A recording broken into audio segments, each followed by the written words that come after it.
कावेरी हमारी सबसे अच्छी सहेली, सच कहें तो सहेली से बढ़कर बिल्कुल एक बहन जैसी। हे अम्बे माँ, जिस कावेरी का नाम सुनकर अम्मा गुस्से में अपना आपा खो बैठी हैं, वो उनकी बहन जैसी सहेली थी। पर कावेरी तो बहुत जिद्दी है और संतुष्टि तो उसके मन में है ही नहीं। किसी चीज से मन ही नहीं भरता उसका। वो कहते हैं ना कि लालच का घर जिसका मन, जितना दोगे उतना कम।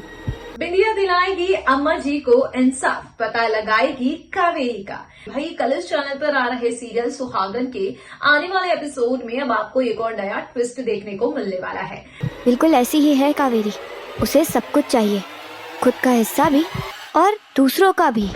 समझ गए ये कावेरी कैसी होगी? बिल्कुल पल्लू जैसी। पर वो जैसी भी है हमारी सहेली है कावेरी, इसलिए जब भी वो तकलीफ में थी हमने उसे सहारा दिया। और हमें इस बात की बहुत खुशी है कि कावेरी का ख्याल रखने में, जैसे कि हम देख रहे हैं क्रिश, पायल और बिंदिया, इनका ये जो लव ट्रायंगल है, पायल अपनी चाल से क्रिश को अपनाना चाहती है, उसकी प्रॉपर्टी अपनाना चाहती है और वहीं पर बिंदिया उसे बहुत प्यार करती है। कुछ ऐसा ही हुआ है अम्मा जी के साथ भी उनके अतीत में। और कावेरी जो है ऐसी ही थी जैसी कि पायल है। पायल की जो करतूतें थी वैसी ही कावेरी की थी और अम्मा जी को इस बात का बहुत अफेक्ट हुआ और इसीलिए उनकी मानसिक स्थिति अभी तक भी स्टेबल नहीं हो पाई है।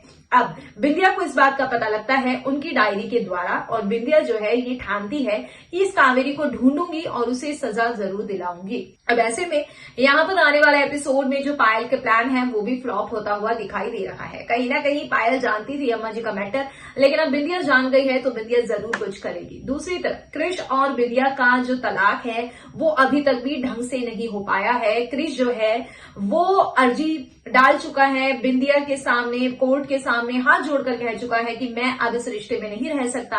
तो वहीं पर दूसरी ओर जज भी एक सवाल खड़ा करती है कि अरे भाई, कोई कह रहा है कि एक्सीडेंटली बच्चा मर गया है, कोई कह रहा है ऐसे ही मिसकैरेज हो गया है। तो यहाँ पर डॉक्टर और जो पायल है उन्हें भी ऐसा लगता है भाई यार ये कुछ गड़बड़ तो नहीं हो जाएगी। अब देखते हैं आने वाले एपिसोड में क्या होगा। कमेंट सेक्शन में आप अपनी राय बताइए और कर दीजिए चैनल को सब्सक्राइब।